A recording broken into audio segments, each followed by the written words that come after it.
Hello, madam. Good morning. Good morning. Ano yung paggawa natin, dam? Treatment, Tapos, haircut, and color. Ano gusto mong kulay? Dark brown lang. Dark brown. Pero ang dark brown, madam, may dark na siya. Hindi ka na pwede makapakulay na next ni mo nga ano, kay dark na siya, ha? Ang dark brown, ibig sabihin, medyo itom siya, ha? Kaya kung hindi na ni siya, mawala na ni imong ano, madula na ni imong hayag-hayag, ha?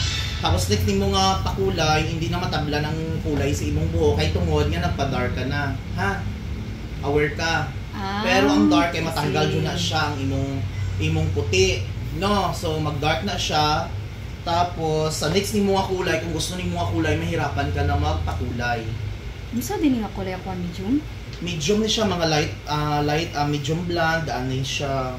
Kay kung pwede ka magpakulay, diyan ka lang sa mga, kung gusto niyo mag-dark gamay, gusto niyo mawala, diyan ka lang sa mga light brown para sa sunod ni mo nga kulay, pwede ka magpakulay, at least okay pa siya. Unlike sa dark brown, kaya ang dark brown grabe na ka siya kaisog, kay lapit na sa itom ba. Nga na.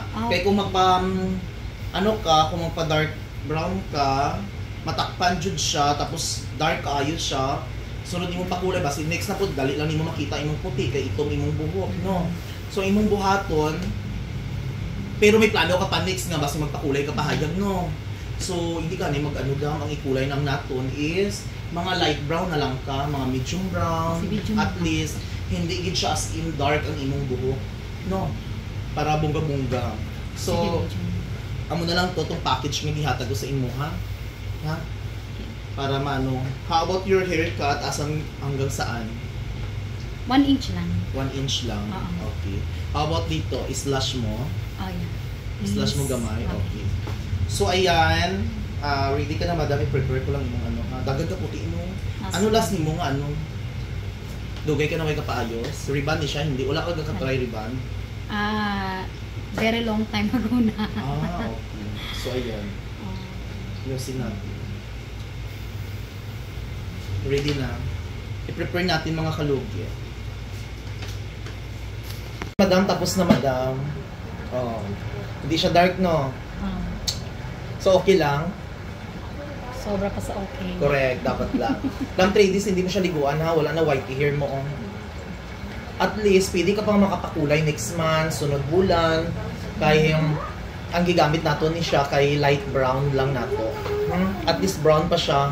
Kaya kung i-dark nato ni siya, hindi ka na makapagpakulay. So ngayon, ayan, shiny na imong buhok na. Hindi na sang iras-iras. How about your haircut? Okay lang imong gupit? Love it. Oh, di ba? Shiny kay hair ni madam, mga kalugit, oh. Dam, 3 days hindi ka kaligo, mag-conditioner lang ka, ha? Hindi ka mag-shampoo 3 days po, ha? Okay.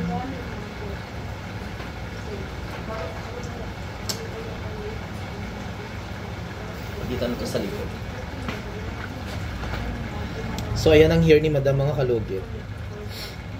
Nawala na itong mga bulagaw-bulagaw niya. So, nga ron, ako na ang bulagaw. So, ayan. Dami pa tayong client, mga kalugit, no? Dami pa naghintay. May operahan pa akong kuko. So, ayan, ready. Tapos na. So, thank you so much, madam, ha? Sa tiwala, sa dili. Ayan. Ano masasabi mo, dam? Pak na pak. Pak na pak. Ayan, wala na white hair, oh. Hindi ka magpa-dark, dam, ha?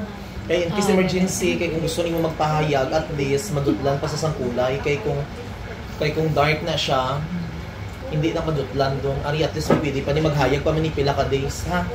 So, ayan mga kalugit, nakumbinsin na kung si madam nga wala siya nagpa-dark. Okay. Thank you, Sherry. Thank you, dam.